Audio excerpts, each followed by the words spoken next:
अस्सलाम वालेकुम, आप देख रहे हैं प्रोग्राम व्यूज मेकर्स। मैं हूं आपके साथ अनम अहमद।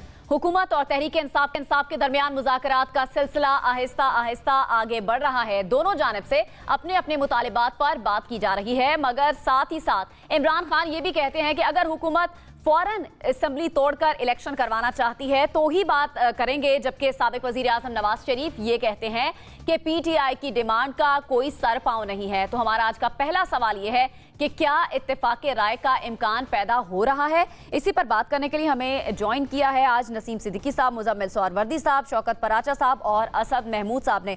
सबसे पहले आपकी जानिब आऊंगी मुजम्मिल सोहरवर्दी साहब।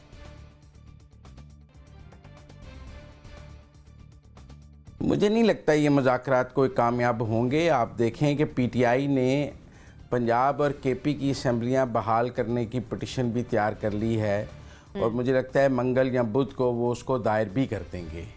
इसका मतलब है कि अर्ली इलेक्शन पर कोई बातचीत नहीं हो सकती और हुकूमत वो 8 अक्टूबर वाली डेट पर जो है कायम है और उनका मौक़िफ़ है कि हुकूमत इलेक्शन जो हैं वो बाकी दोनों सूबाई असम्बलियाँ और कौमी असम्बलियाँ अपनी मुद्दत पूरी करेंगी। इसलिए प्लान बी के तहत पीटीआई जो है वो अब पंजाब और केपी की असम्बलियाँ अदालत से बहाल कराने की तरफ जाएगी, क्योंकि उनको समझ आ गई है कि पंजाब और केपी की असम्बलियाँ तोड़कर उनको मुल्क में कौमी इंतखाबात तो नहीं मिल सके हैं, बल्कि अपनी 2 हुकूमतें चली गई हैं। इसलिए मुझे लगता है कि मंगल को कोई मुआहिदा नहीं हो सकेगा और ये बात टूट जाएगी। लेकिन एक रस्मी कार्रवाई है जो पूरी हो रही है। एक सूरत तो ये थी, आज इमरान खान साहब बात ना करते और मुज़ाकरात को चलने देते। उन्होंने सुबह बात कर दी, शाम को ख्वाजा आसिफ ने कह दिया। तो अब मेरे ख्याल से दोनों तरफ से स्टैंड बहुत फर्म है और इसमें दोनों तरफ लचक नहीं है। पीटीआई अगर वापस असम्बलियों में भी आना चाहे कौमी असम्बली में, तो मेरे ख्याल में पीडीएम उनको रास्ता नहीं देगी और वो कहेगी कि आप असम्बलियों से जा चुके हैं, हम आपकी वापसी की राह क्यों हमवार करें। और स्पीकर ने एक दफ़ा जो इस्तीफ़े मंजूर कर लिए हैं वो उनको वापस अनडू कैसे करेगा। वो कहेगा जाके अदालत से करानी है। तो क्या रास्ता है वापस आने का तहरीक इंसाफ का असम्बलियों में? नहीं, वो तो अदालत से ही मुमकिन है। मेरा नहीं ख्याल स्पीकर एक दफ़ा एक्सेप्ट करके उसको वापस ले सकते हैं, वो तो कोर्ट से ही हो सकता है। इसी तरह अगर केपी और पंजाब की असम्बलियाँ भी तोड़ी वज़राए आला ने हैं और बहाली की दरख्वास्त स्पीकर दे रहे हैं, ये भी एक बात देखने वाली है कि यहाँ तो दोनों वज़राए आला दरख्वास्त देना कि जी हमने गलत तोड़ दी थी, और अगर आप स्पीकर से बहाली की दरख्वास्त दिला रहे हैं और तोड़ी वज़ीर आला ने हैं, ये भी अब कोर्ट देखेगा। लेकिन अब हमारे कोर्ट्स किस तरफ जाएंगे। लेकिन मुझे कोई मुआहिदा मुमकिन नज़र नहीं आता है कि कोई जो इमरान खान साहब की मई जून जुलाई की जो इंतखाबात की ख्वाहिश है या उनका इसरार है उस पर कोई मुआहिदा हो सके। मुआहिदा 8 अक्टूबर पे हो सकता है। शायद आज इमरान खान ने क्लियर कर दिया है कि वो 8 अक्टूबर की डेट मानने के लिए तैयार नहीं है। तो मुझे लगता है मंगल को ये नाकाम होने का ऐलान हो सकता है। मंगल को ये ऐलान हो सकता है, सही है। नसीम सिद्दीकी साहब, आपको क्या लगता है? इमरान खान की जानिब से आज बिल्कुल वाज़ेह कर दिया गया है जो उन्होंने मुतालिबात रखे हैं, दूसरी जानिब हुकूमत भी कोई लचक नहीं दिखा रही है। आपको लगता है कि ये मुज़ाकरात कामयाब भी होने हैं, बस ये इसको तूल दी जा रही है, पहला राउंड हो गया, दूसरा राउंड हो गया? देखिए, जितनी पॉलिटिकल पोलराइजेशन इस मुल्क के अंदर हो गई थी, कम से कम ये खुशाइंद बात है कि अपोजिशन और हुकूमत मिलकर मुज़ाकरात की टेबल तक तो पहुँचे हैं। हमें इससे आगे उम्मीद करनी चाहिए कि पाकिस्तान की बेहतरी के लिए, आइन की पासदारी के लिए, जो आइन पार्लियामेंटेरियंस ने बनाया है उसकी पासदारी के लिए शायद कोई बेहतर फैसला कर सके, तो मैं तो पुरुमीद हूँ। लेकिन 2-3 चीज़ें इसमें मैं ऐड करूँगा कि देखें, जिस तरह पिछले साल अदम एतमाद की तहरीक के वक्त डिप्टी स्पीकर ने रूलिंग दी थी, मैंने उस वक्त भी कहा था कि ऐसा नहीं होना चाहिए। भले साजिश से अदम तहरीक आई है, हॉर्स ट्रेडिंग के ज़रिए आई है, सिंध उसमें बोलियाँ लगी हैं, उससे आई है, लेकिन आपने आइन को सरपास नहीं करना। आपको 14 दिन में वोटिंग करानी चाहिए, भले आपकी हुकूमत चली जाए, क्योंकि पार्लियामेंट्री जो है वो आइन की मुहाफिज है। इसी तरह मामला यहाँ पे है कि ये जो 90 दिन से बात ऊपर जा चुकी है, ये सियासतदानों की वजह से गई और आइन की पामाली इस वक्त हो चुकी है। लेकिन अगर ये मिलजुल के बैठे तो इसका कोई ना कोई हल निकाल सकते। कोई इतनी बड़ी बात नहीं है, जिस तरह मुजम्मिल साहब ने कहा ना कि वो स्पीकर इस्तीफे वापस नहीं ले सकता। ये रिमोट कंट्रोल लोग हैं, इनको पीछे से अभी ऑर्डर आए, इन्होंने फट कर देना है। पहले वो तैयार नहीं थे, वही स्पीकर साहब खत लिख रहे थे, कह रहे थे जी कि इज्तिमाई इस्तीफे तो कोई चीज़ नहीं होती, मैं फ़र्दन फ़र्दन सबको बुलाऊंगा। लेकिन जब पीछे से वो पुतली तमाशा होता है, डोरियाँ हिली, तो उन्होंने फौरी तौर पर इज्तिमाई जो है वो इस्तीफे करने शुरू कर दिए। तो ऐसी कोई बात नहीं। अगर अगर PTI को ये कौमी असम्बली में वापस बुलाते हैं तो किसी की हार और जीत नहीं होगी। यही तमाम लोग पार्लियामेंटेरियंस मिलके और अगर 2/3 मेजॉरिटी के साथ आइन में कोई तरमीम ले आते हैं कि 90 दिन से आगे हमें ले जाना पड़ गए, मारूजी हालात ऐसे थे, पाकिस्तान के मुआशी हालात ऐसे थे, अगर पार्लियामेंट मिल के कर ले तो इसमें कोई ऐसी बात नहीं, सबको मिलजुल के बैठना पड़ेगा। दूसरी तरफ बात यह है कि PDM जिस तरह उनको हुकूमत मिली है, PDM तो टूट चुकी थी, ना उसमें पीपल्स पार्टी थी, ना उसमें ANP था, फिर इन सबको इकट्ठा करके एक हुकूमत दी गई। इनमें से तो किसी को हुकूमत नहीं मिल सकती। अगर इलेक्शन हो जाते हैं तो पीपल्स पार्टी तो मरकज़ में आती नज़र नहीं आती। कहाँ से आपको स्पीकर की पोजीशन मिलेगी, कहाँ से आपको वजारत खारजा मिलेगी, JUI की ऐसी क्या पोजीशन होगी कि उनको वजारतें मिलें। तो एक जो अखंड इस वक्त इकट्ठा किया गया है सब लोगों को, आपने देखा कि किस तरीके से इकट्ठा किया। जब अदम एतमाद की तहरीक के ऊपर रूगर्दानी हो रही थी आइन की, तो प्रिजन वैन भी पहुंची हुई थी और बहुत बड़ी बड़ी बातें की जा रही थी। अब अगर सुप्रीम कोर्ट का फैसला नहीं माना जा रहा तो उसमें इस्टेब्लिशमेंट की जो है वो उनको साथ नहीं है। तो आने वाले दिनों में उम्मीद हम रखते हैं कि बेहतरी आएगी, लेकिन मुझे लगता नहीं है। आपको लगता नहीं है बेहतरी आएगी, लेकिन उम्मीद रखनी चाहिए अच्छे की। शौकत पराचा साहब, आपको क्या लगता है? इमरान खान कह रहे हैं कि बॉल अब हुकूमत के कोर्ट में है, लेकिन दूसरी जानिब ख्वाजा आसिफ का जो बयान है वो कह रहे हैं बिल्कुल वक्त का ज़िया है मुज़ाकरात करना। आपको इसका क्या फ्यूचर नज़र आ रहा है मुज़ाकरात का? मुज़ाकरात किस लिए? मुज़ाकरात तो उस वक्त होते हैं जब आपके पास ऑप्शन हों। अब क्या ऑप्शन PTI के पास रह गए हैं? सारे ऑप्शन इमरान खान ने एग्जॉस्ट कर लिए, और वो ऑप्शन जो उनके साथी मना करते रहे कि आप ये ऑप्शन मत इस्तेमाल करें। मसलन मैं परवेज़ इलाही की बात कर रहा हूँ, मोनस इलाही ने की भी आखिरी ट्वीट आ गया था ना कि और चुपो, वो भी यही बात कर रहे थे कि आपने हुकूमतें छोड़ी हैं तो अब भुगतें, मतलब उनका भी यही था। तो अब किस चीज़ के मुज़ाकरात? जो परसों कोर्ट की ऑब्जर्वेशन आई, मुझे नहीं पता अभी फ़ैसला क्या आएगा। जब सुप्रीम कोर्ट ये कह दे कि आप मुज़ाकरात करें, यानी आप जाएं भाई आपस में बात करें जाकर, बाकी क्या ऑप्शन बच जाए। तो लिहाजा मेरे लिए तो ये मुज़ाकरात में बैठना ख़ास तौर पर PTI का एक फेस सेविंग है कि देखें हमने कहा कि जी आप जो है वो बजट के दौरान जो है वो असम्बली तोड़ने की डेट दे दें, यानी जुलाई की डेट दे दें। आप 30 तक बजट होता है, जुलाई की डेट देंगे, फिर एग्जैक्टली 90 दिन में वही अक्टूबर आ जाएगा। तो बात तो अक्टूबर तक जा पहुंची। तो एक फेस सेविंग एक्सरसाइज है, वो मेरा नहीं ख्याल कि इसमें मैं एक यार्ड स्टिक लगाऊं कि ये कामयाब हो रहे हैं या ये नाकाम हो रहे हैं। It's an exercise for face saving. मैं इसको मीनिंगलेस एक्सरसाइज नहीं कहूँगा। अलबत्ता ये ज़रूर है कि कल को चोर डाकू कहने वाले आज उनके साथ बैठ गए, कल उनको बेईमान कहने वाले आज उनके साथ बैठ गए, उनके साथ कहके लगा रहे हैं, उनके साथ बातचीत कर रहे हैं, कल को उनको किसी सूरत तस्लीम ना करने वाले आज उनके साथ बैठकर। खान साहब तो कह रहे हैं कि हम उनके जैसे नहीं हैं, वो आइन तोड़ने वाले हैं, हम आइन के खिलाफ नहीं हैं। तो ना बैठे ना, फिर क्यों बैठ रहे हैं? अगर वो आइन तोड़ने वाले हैं, जिनको सुने सुप्रीम कोर्ट ने करार दिया कि इन्होंने आइन तोड़ा है। 9 अप्रैल की रात को जो रूलिंग आई, जिसको अभी भी बायसे फ़ख्र समझा जा रहा है उस रूलिंग को, उस रूलिंग और उसके सब्सिक्वेंट एक्शन के हवाले से तो इसी सुप्रीम कोर्ट ने कहा ना कि ये आइन की खिलाफ वर्जी की गई है, तो वायलेटर करार दिया गया, आइन तोड़ने का बाकायदा तौर पर फैसला सादर हुआ।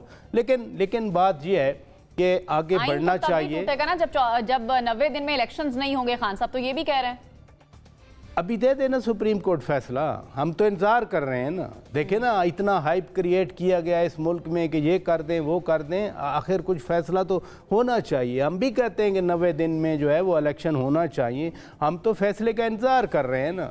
देखें 90 दिन पहले से गुजर चुके, 12 अप्रैल को 90 दिन गुजर चुके। अब एक लम्हा हो, एक दिन हो, एक महीना हो, एक साल हो, वो जो कदगन अगर strict sense of the constitutionalism आप कहें तो वो गुजर चुका। मुज़ाकरात की कहाँ आइन में फिर गुंजाइश है? अगर हम स्ट्रिक्ट आइन के प्रोविजन पे जाएं तो फिर ये मुज़ाकरात जो हैं ये तो नहीं होनी चाहिए। फिर तो फैसला आ जाना चाहिए था कि जी करवाएं जी जो इलेक्शन आपने। आपका पॉइंट आ गया, ठीक है। असद महमूद साहब, आपको क्या लगता है, कोई इत्तेफाक राय पैदा होने का आपको इम्कान लग रहा है अभी जो सिचुएशन है उसको देखते हुए?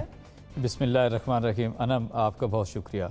सर्टली जो सिचुएशन इस वक्त आपको मुल्क के अंदर नज़र आती है और ओवरऑल जो मुल्क के अंदर इन्वायरमेंट्स चल रही हैं, इकानमी की एक अनरेस्टलेसनेस की, लॉ एंड ऑर्डर की सिचुएशन, और उससे भी बड़ी बात मैं आपसे कहूँ कि वो लोग जो कि इस मुल्क को रूल कर रहे हैं, I am talking of the PDM, they are the one जो स्टेट वे कॉन्स्टिट्यूशन को वायलेट कर रहे हैं, उसको एक लिहाज से तोड़ रहे हैं। इसमें कोई किसी तरह की कोई दो राय नहीं है। और मैं ये महसूस करता हूँ कि इन सारी इन्वायरमेंट्स के अंदर किसी को कुछ फहमी तो हो सकती है जी कि नहीं हो सकते कि मुज़ाकरात कामयाब हो जाएंगे, किस चीज़ पे हों। अगर देखा जाए ओके, PTI की एफ़र्ट ये है कि जितनी जल्दी हो सकता है ये इलेक्शन होने चाहिए, आर एल्स वो चाहते हैं कि जो 90 डेज़ का टाइम था पंजाब और KP का, जब उन्होंने असम्बलियाँ तोड़ी तो हाँ उसके इलेक्शन होने चाहिए थे। सो एक तो ये आप कह सकते हैं कि इस वक्त जो इंटरम गवर्नमेंट्स हैं, मेरा ख्याल है सबसे पहले तो उनके खिलाफ जाना चाहिए PTI को कि किसी तरह कॉन्स्टिट्यूशन अलाउ नहीं करता, they should not be operative in KP and Punjab assembly. ना भाई देखा जाए जो वो काम कर रहे हैं, जो वो फैसले कर रहे हैं, वो गैर आइनी हैं, इसमें बिल्कुल कोई शक नहीं। देखें ना, every time we hear, media पे भी सुनते हैं, पॉलिटिकल पार्टीज़ को भी सुनते हैं कि जी आइन जो है वो सबसे बालातर है, आइन के अंदर हमें रहना चाहिए। जब आइन अपने ऊपर इम्प्लीमेंट करने की बात आती है, जब ज़ाती तहफ़्फ़ुज़ात मफादात आते हैं तो ये लोग एक लिहाज से पीछे हो जाते हैं। देखिए इस वक्त PDM जो अपना एक नैरेटिव बिल्ड कर रही थी ना, और अब स्पेशली अब जो उन्होंने बिल्ड करना शुरू किया है कि जी हम तो जमहूरियत के लिए जदोजहद कर रहे हैं, बट बेसिकली यानी अब आप ये देखें ना, असम्बली के अंदर द वे सुप्रीम कोर्ट और उनके बेंचेस को जिस तरीके से चैलेंज किया जा रहा है, क्या दुनिया के किसी और मुल्क के अंदर ये इस तरह की मिसालें आप कोट कर सकते हैं? नहीं, बिल्कुल भी नहीं कर सकते। आप ये सोचें, यही 3 जजेस थे कि जिनकी वजह से आप से और उनका वो डिसीजन था कि आज पाकिस्तान इस हाल को पहुंचा है कि हर चीज़ की कीमतें दुगनी तिगनी एक लिहाज से हो गई हैं। बस छोटी सी एग्जांपल अगर मैं आपसे कहूँ कि किसी शख्स ने एक छोटी सी गाड़ी भी लेनी है ना, जो कि 12-13 लाख की होती थी, वो 29-30 लाख पे चली गई है। जो अगली चीज़ है इन्वायरमेंट्स की मैं बात करूँ, और फिर जो आज की बात अगर मुज़ाकरात की करते हैं, अब हुआ ये कि आज Imran Khan was to be here in Islamabad, वो मौजूद हुए और उनके भांजे को और उनके फोटोग्राफर को गिरफ्तार कर लिया गया। No, this was the message sent to Imran Khan या उनकी PTI को कि लोग जो मर्जी आप कर लो, वी अंडरस्टैंड कि हमने के खिलाफ पावर कैसे इस्तेमाल करनी है। ये मुहाज़राई की सियासत अनम ये PDM जारी रखेगी, ये अपने इस जो रूल है इनका, इसको प्रोलॉन्ग करने की कोशिश करेंगे। बात सिर्फ 5 महीने की है। लेट मी टेल यू, ना किसी भी आपको निकलता हुआ नजर नहीं मैं तो कहता हूं, मैं किसी भी पॉलिटिकल पार्टी से ये एक्सपेक्ट नहीं करता कि वो पाकिस्तान के लिए या पाकिस्तानियों के लिए सोचेंगे। These are all self centred people, self centred parties, ये सिर्फ अपने लिए, अपने मफादात के लिए सोचते हैं। तो फिर मुज़ाकरात तो बेसिकली वो हुआ ही है ना कि फेस सेविंग के लिए, जैसे सुप्रीम कोर्ट ने कहा या सुप्रीम कोर्ट के चीफ जस्टिस ने कहा आप जाइए और जाके मुज़ाकरात करें, और जिस स्टाइल में एक लिहाज से कहा गया उन्होंने कहा भी मुज़ाकरात करें, जो दिल करता है एक लिहाज से आप करें। We are not pushed about it. मैं ये ज़रूर आपसे कहूँगा कि ये जिस तरह की सिचुएशन चल रही है, अगले 3, 4, 5 महीने they are going to be very volatile. अगर ये पॉलिटिकल पार्टीज हैं, अगर उन्होंने कोई अक्ल के नाखून ना लिए तो ठीक है। मुजम्मिल सौरवर्दी साहब, ख्वाजा साद रफीक का भी बयान सामने आने का, इमरान खान जो बात कर रहे हैं वो तो मुज़ाकरात का माहौल ख़राब कर रहे हैं, उनको ऐसी बात नहीं करनी चाहिए। आपको लगता है कि मुज़ाकरात का माहौल ख़राब हो रहा है इमरान खान के आज की स्टेटमेंट से? ये मौलाना फजलुर रहमान की स्टेटमेंट से भी ख़राब हो रहा है, ख्वाजा आसिफ साहब की स्टेटमेंट से भी ख़राब हो रहा है, नवाज़ शरीफ साहब की स्टेटमेंट से भी ख़राब हो रहा है, मरीम नवाज़ की स्टेटमेंट से भी ख़राब हो रहा है। हॉक्स दोनों तरफ मौजूद हैं। अब दोनों तरफ जो है, इसीलिए तो कहा है कि ये मुज़ाकरात कामयाब नहीं हो सकते, क्योंकि ये बग़ैर किसी CBMs के मुज़ाकरात हैं। अगर इमरान खान साहब जो मांग रहे हैं वो बलूचिस्तान असम्बली उन्हें कौन तोड़ के दे दे? कौन उनके लिए जाए और जाके बाप पार्टी के उधर उस वज़ीर आला को कहे कि आप असम्बली तोड़ दें? बड़ी आपसे गुजारिश है, क्योंकि इमरान खान साहब ने कहा ने पंजाब और KP की तोड़ दें। कौन जाके मुराद अली शाह को समझाए कि भाई वो इमरान खान ने पंजाब और KP की असम्बलियाँ तोड़ दी हैं, आप ज़रा सिंध की भी तोड़ दें? वो कहेंगे भाई वो उसको कुछ आया हुआ था, मुझे तो नहीं आया हुआ, मैं अपनी मुद्दत पूरी करूँगा, आइन में जो मुद्दत मुझे दी गई है मैं क्यों तोड़ दूँ? और फिर कौमी असम्बली है, शहबाज शरीफ को कहें कि आप अभी तोड़ दें, भाई वो क्यों तोड़ दें असम्बली? इमरान खान साहब की कोई अकल को कुछ आया हुआ था, उन्होंने तोड़ दी अपनी 2 असम्बलियाँ। अब जा रहे हैं कि बहाल कर दें, पहले इस्तीफे दे दिए, फिर चले गए इस्तीफे वापस ले लें, फिर असम्बलियाँ तोड़ दी, अब असम्बलियाँ बहाल कर दें, फिर ये कर लिया, फिर वो वापस ले लें। उनकी तो आदत है, जो वो करते हैं 2 महीने बाद वापस ले लेते हैं। बाकी पॉलिटिकल पार्टीज को तो समझ है ना कि उन्होंने क्या करना है। ये तो हर 2 महीने बाद यू टर्न लेके कहते हैं कि बड़े लीडर की निशानी है यू टर्न लेना। 2 महीने बाद ये भी कह रहे होंगे कि अच्छा ही हुआ इकट्ठे हो गए पूरे मुल्क में, उस वक्त पीडीएम का मौक़िफ़ ठीक था। आज पहले कहते थे ना कि नवाज शरीफ को मुल्क का आर्मी चीफ लगाने का इख्तियार नहीं हो सकता। अब पिछले इंटरव्यू में कहा कि नवाज शरीफ ने ज़िंदगी में एक ही काम अच्छा किया है कि बाजवा साहब को एक्सटेंशन नहीं दी है। तो हम इमरान खान की कौन सी बात पर यकीन करें और कौन सी बात पर यकीन ना करें? वो किसी लैब में कुछ कह देते हैं, किसी लैब में 2 महीने बाद उसको उल्ट देते हैं। मैं समझता हूं कि अगर तो सेंस प्रिवेल करे इमरान खान साहब, बस वो रीथिंक करते रहे ना। ये कोई सियासत इंटर्नशिप प्रोग्राम तो है नहीं कि वो हमारे टैक्स पेयर्स के पैसों पर इससे को सीखें। पहले कभी असेंबलियां तोड़ें, फिर जोड़ें, फिर बहाल करें, फिर ये करें, फिर इस्तीफे दें, फिर वापस आएँ। ये कोई इंटर्नशिप प्रोग्राम तो पाकिस्तान की सियासत का नहीं जारी ना कि हमने उनको सिखाने का एक अमल शुरू किया हुआ है कि इंटर्न आ गया है यहाँ पे पॉलिटिकल और उसको सारा हमने सिखाना है कि कैसे करते हैं सियासत। उन्हें कहीं सीख के आना चाहिए था। बहरहाल मैं समझता हूं कि अगर तो वो 8 अक्टूबर की डेट मान लें तो एक ब्रॉडर मुआहिदा पाकिस्तान में सियासी मुआहिदा हो सकता है। बाकी जहां तक बात है कि 90 दिन बाद निगरान हुकूमतें नहीं रहीं, लोग आइन नहीं पढ़ते हैं। लोगों ने सिर्फ जो इमरान खान की तकरीरों से आइन सुना है उनके लिए सिर्फ उतना ही आइन है। देखिए, उस्मान बुज़दार साहब ने इस्तीफ़ा दे दिया था, उनका इस्तीफ़ा गवर्नर चौधरी सरवर ने कबूल कर लिया। 20 दिन तक नए वज़ीर आला का इलेक्शन नहीं हो सका था। वो 20 दिन आगे वज़ीर आला के तौर पे काम करते रहे, क्योंकि आइन में लिखा है कि जो एक हुकूमत आ जाएगी वो अगली नई हुकूमत के आने तक काम करेगी। ये कहीं नहीं लिखा कि पिछली बहाल हो जाएगी, ये लिखा है कि वो अगली नई हुकूमत आने तक काम करेगी, क्योंकि मुल्क और सूबा हुकूमत के बगैर नहीं रह सकता। अगर इलेक्शन पीछे माजी में भी 90 दिन से आगे गए हैं, और चाहे 1 दिन गए हैं, चाहे 20 दिन गए हैं, चाहे 1 महीना गए हैं, उन्हीं निगरान हुकूमतों ने वो एक्स्ट्रा टाइम पूरा किया है, चाहे मरकज की थी, चाहे पंजाब की थी। ना आइन पढ़ा है, ना तारीख पढ़ी है, जो तकरीरें सुनी हैं उन्हीं को पे आके प्रोग्राम कर देते हैं, इसलिए मुसीबत पड़ जाती है। ठीक है। नसीम सिद्दीकी साहब, आपको क्या लग रहा है, इमरान खान को इस वक्त सबसे ज्यादा जरूरत है फेस सेविंग की? क्या वो खुद भी जानते हैं कि नवाज शरीफ पाकिस्तान आएंगे, फिर इलेक्शन कैंपेन होगी, फिर इलेक्शन होंगे? अभी तो नून लीग की तैयारी है ही नहीं, तो इमरान खान को खुद भी ये चीज़ मालूम तो होगी।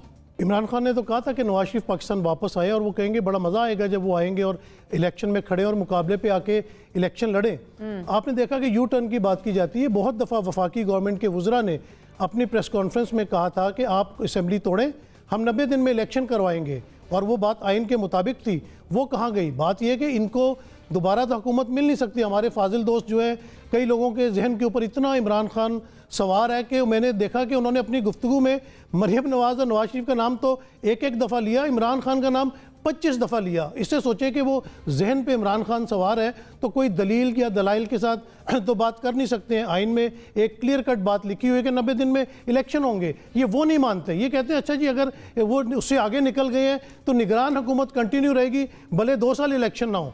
ये तो नहीं हो सकता ना। आप अगर आइन के अंदर रहें, अगर आपको यही बेंच था, यही चीफ जस्टिस थे और उन्होंने आपको इंसाफ दिया था, आइन की पासदारी की थी, आइन की रखवाली की थी।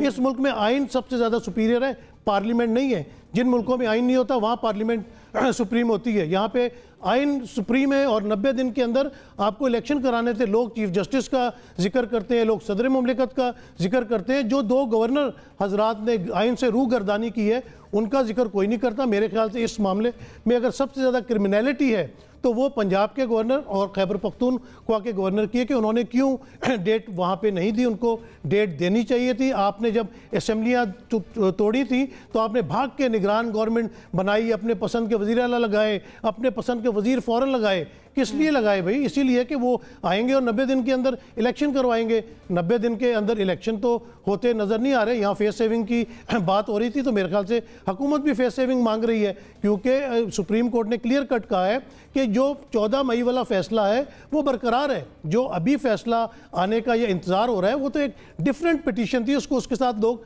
मिक्सअप कर देते हैं। अक्सर कहा जाता है कि जी पढ़ते नहीं, पढ़ के नहीं आते, तो मेरे ख्याल से काफ़ी लोग पढ़ लिख के नहीं आते। उसके साथ मिक्स ना करें। वो एक दिन इलेक्शन कराने की पिटीशन थी जिसमें उन्होंने कहा जी आप मुज़ाकरात करें, हम आपको इंस्ट्रक्शन नहीं दे सकते, ये पॉलिटिकल पार्टीज का मामला है। लेकिन जहाँ पे उन्होंने 14 मई को इलेक्शन कराने की डेट दी, उसमें सुप्रीम कोर्ट कायम है। उस पर हम देखेंगे कि 14 मई के बाद वो क्या एक्शन लेते हैं। हुकूमत ने पैसे नहीं दिए इलेक्शन कमीशन को, वो भी अभी मामला है। तो ये मामला ज़ेर गौर हैं, लेकिन क्योंकि पाकिस्तान का मामला है तो वेट किया जा रहा है कि शायद मिलजुल के कोई सियासी पार्टियाँ इसका हल निकाल लें, अदरवाइज फिर जो होगा वो सारी दुनिया देखेगी, वो देखा जाएगा। सही है। शौकत पराजा साहब, आज ख्वाजा आसिफ ने जो बयान दिया उसमें उन्होंने ये भी कहा है कि हमारे पास पैसे नहीं है। आपको लगता है कि वाकई पैसों का मसला है, फंड्स का मसला है, हुकूमत के पास फंड्स नहीं है, या यहाँ पर नीयत का मसला भी है? यही बात तो कोर्ट में थी ना, 2 बार तो कोर्ट ने कहा कि गवर्नर स्टेट बैंक को भी एक दिन कहा कि आप फलां डेट तक पैसे दे दें। तो पिटीशन जो है ना, वो जो भी पिटीशन हो, ये भी केस था सुप्रीम कोर्ट में। जो सुप्रीम कोर्ट ने 6 दिन की बात की थी, उसके बाद सुप्रीम कोर्ट एक्शन ले लेती ना, फिर कंटेम्प्ट लगा देती गवर्नर स्टेट बैंक पे, फाइनेंस मिनिस्टर पे, प्राइम मिनिस्टर पे, कैबिनेट पे, पूरी असेंबली पे। बातें तो सारी होलिस्टिक हैं, उसमें कॉन्टेक्स्ट एक ही है कि जो आपने अभी बात की कि पैसे हैं या नहीं है, नीयत है या नहीं है।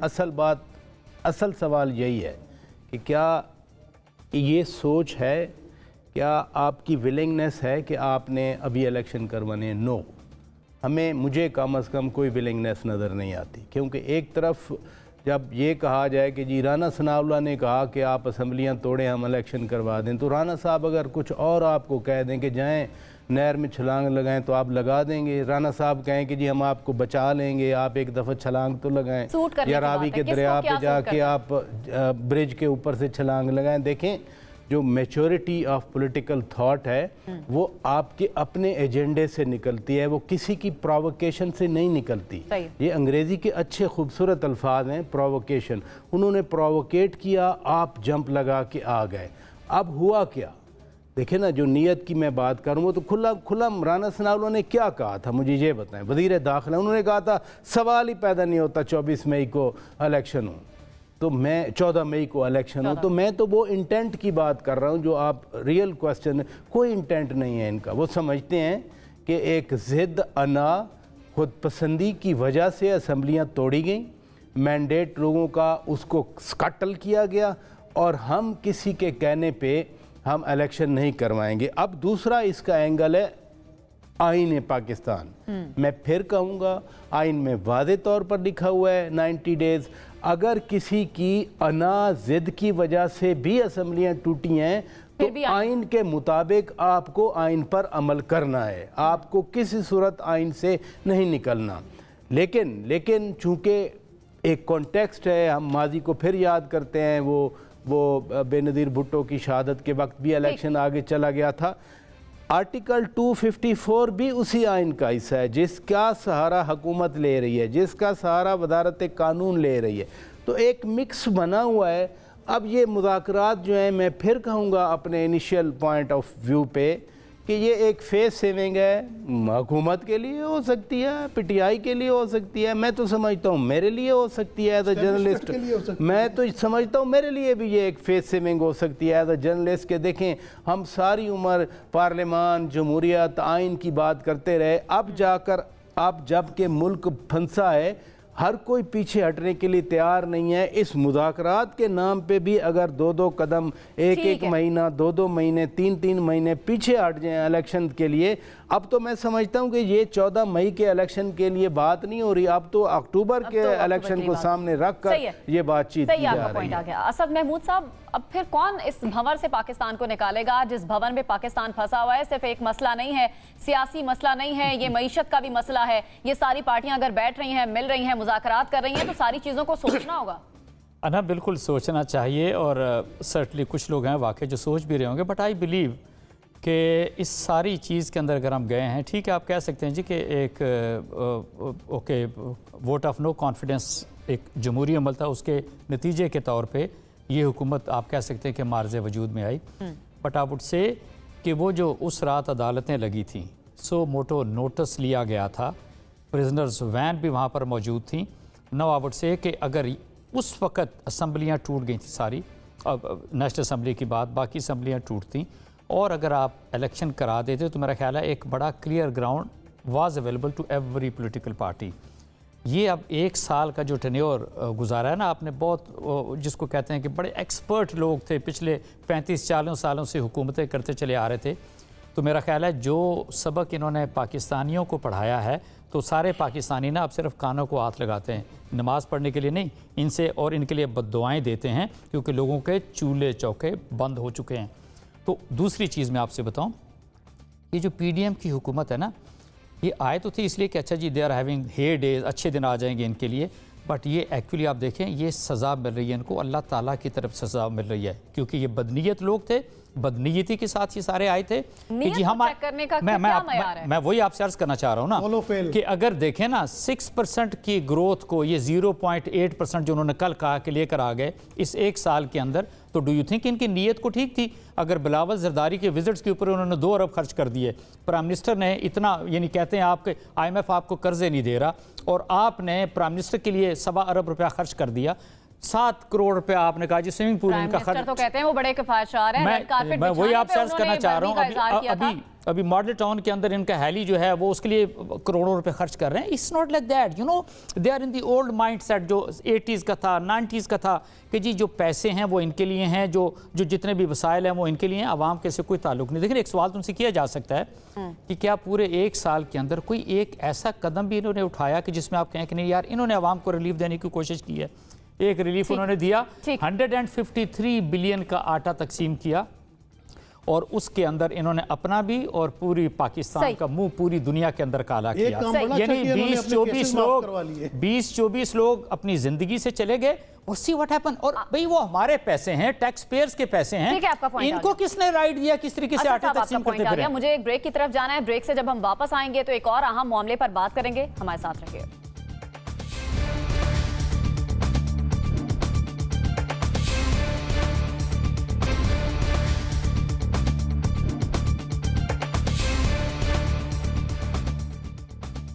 ब्रेक के बाद आपको कहेंगे खुशामदीद। हुकूमत ने पाकिस्तान फार्मास्यूटिकल मैन्युफैक्चरर्स एसोसिएशन का अद्वियात की कीमतों में इजाफे का मुतालिबा तस्लीम कर लिया है। इक़्तिसादी राब्ता कमेटी ने अद्वियात बनाने वालों को कीमत में इजाफे की इजाजत दे दी है। वजीर खजाना इसहाक डार की सरबराही में अद्वियात बनाने वालों को कीमत में एक मरतबा 70% इजाफा करने की एक मरतबा फिर से इजाजत दे दी गई है। दूसरी तरफ अद्वियात में इजाफा न होने पर मार्केट से कई अहम अद्वियात गायब हैं। तो इस सूरत हाल में हमारा सवाल यह है कि अद्वियात की कीमतें बढ़ाने का फैसला, क्या ये दुरुस्त फैसला है? शौकत पराचा साहब,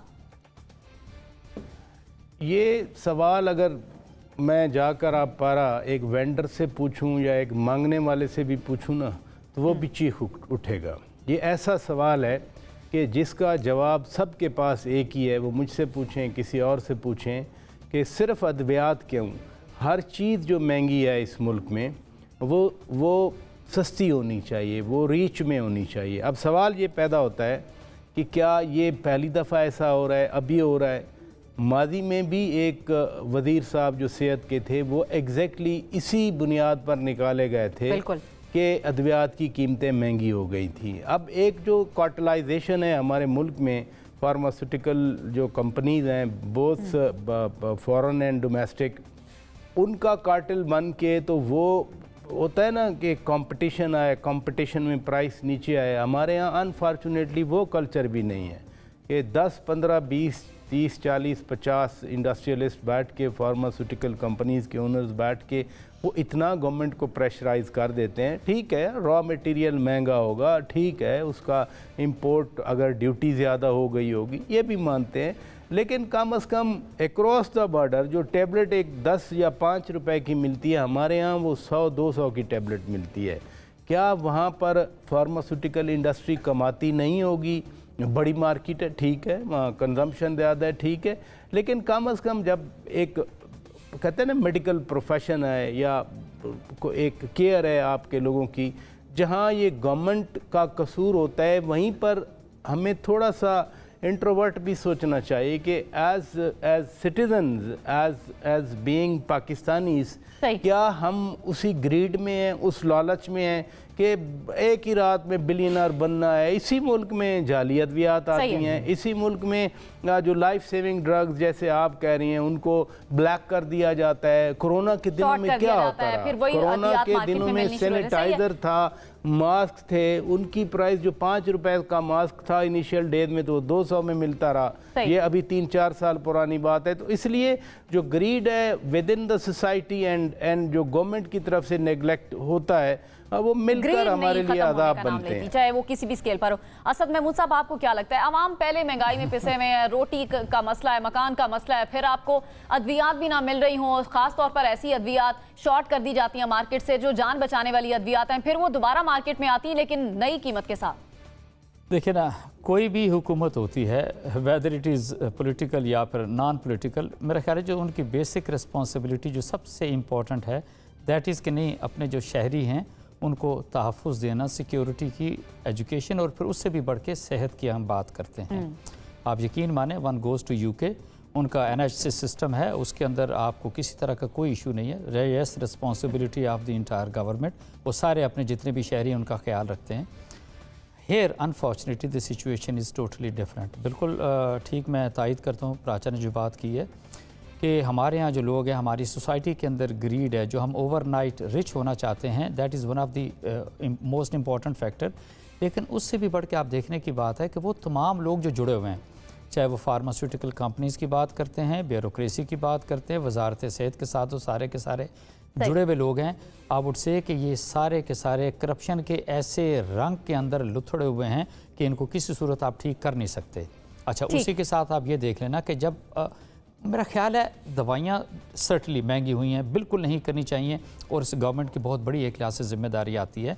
but at the same time मैं एक और चीज़ भी मैं कहना चाहूँगा, हमारी अपनी जो लिविंग हैबिट्स हैं, चाहे आप खाने की बात करते हैं, लेथार्जी की बात करते हैं, एक्सरसाइज नहीं, समथिंग वेरी इंपॉर्टेंट है ना, मैं आपको नोटिस करना चाहता हूँ, एंड दैट इज़ कि भाई हम अपने आप खुद क्यों नहीं थोड़ा सा ख्याल रख सकते, हम क्यों 3-4 किलोमीटर की वॉक क्यों नहीं कर सकते, थोड़ी सी एक्सरसाइज क्यों नहीं कर सकते, थोड़ा सा हम खाना क्यों नहीं कम कर सकते, सेहत ठीक होगी तो शायद दवाइयों की नहीं जरूरत पड़ेगी। सही है मुजम्मिल सौरवर्दी साहब, अब गरीब आदमी की पहुंच से दवाइयाँ दूर होती चली जा रही हैं, 70% दवाइयाँ महंगी होने जा रही हैं, किस तरह से देखते हैं आप?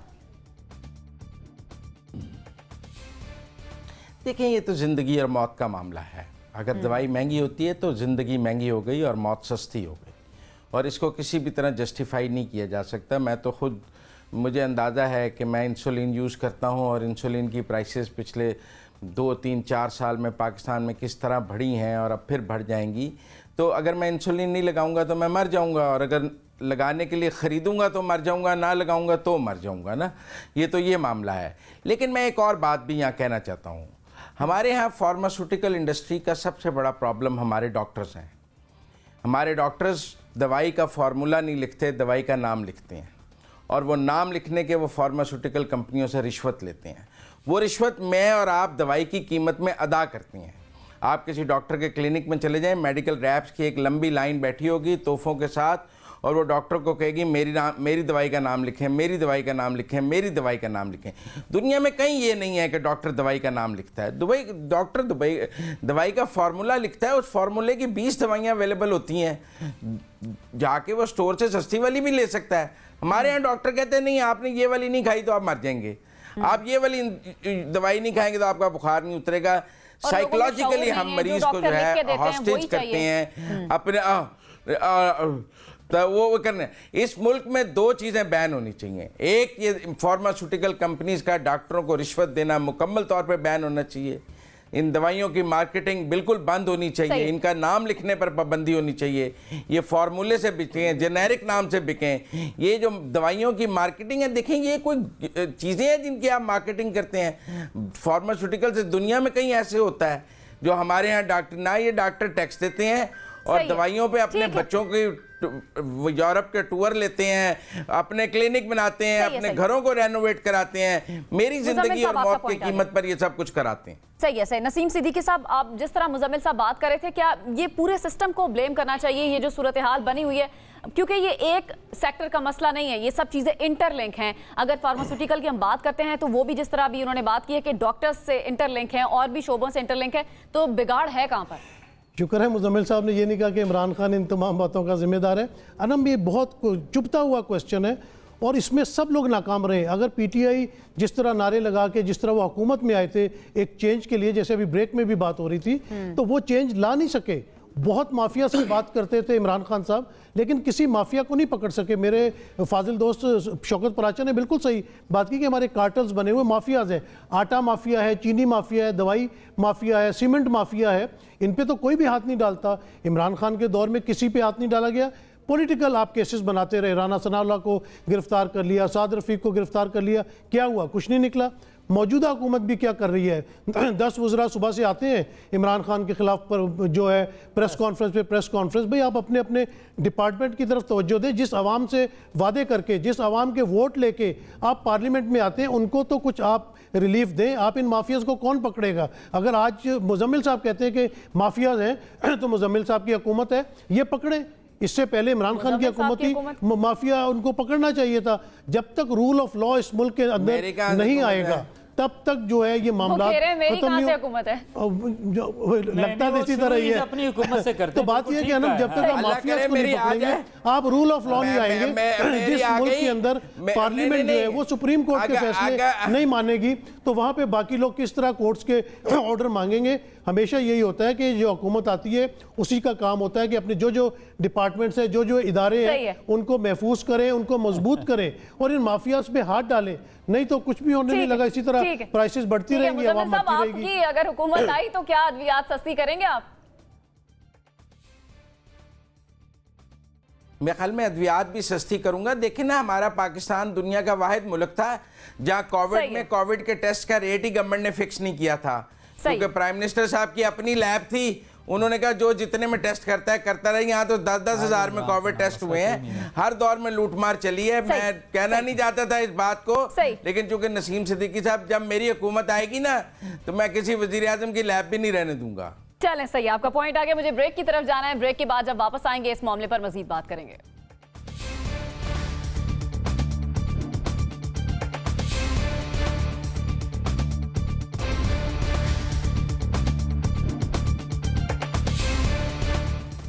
वेलकम बैक नाज़रीन। ब्रेक के बाद आपको कहेंगे खुश आमदीद। मुजम्मिल साहब, आपको क्या लगता है 3 महीनों में रिव्यू करना इन कीमतों का, तो आपको लगता है कि कीमतें कम होंगी 3 महीनों में? जरा क्विकली कमेंट कीजिएगा।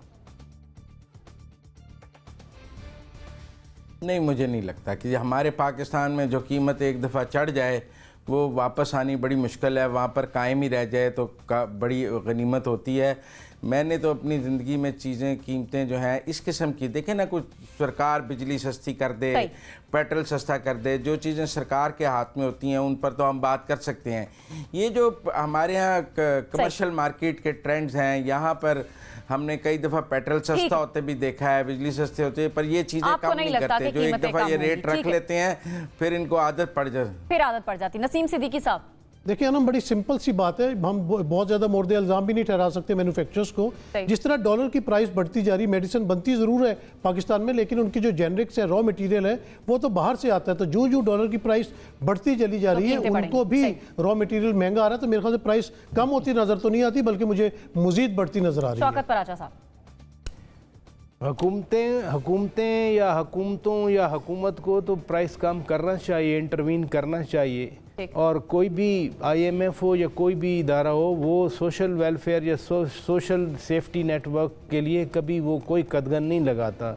एक्चुअल तो प्रॉब्लम यही है ना कि जो एक कार्टल आ गया, कार्टल ने कहा बिठा के प्राइस ऊपर करें, उसमें कुछ किकबैक्स का भी हमारे यहाँ होता है।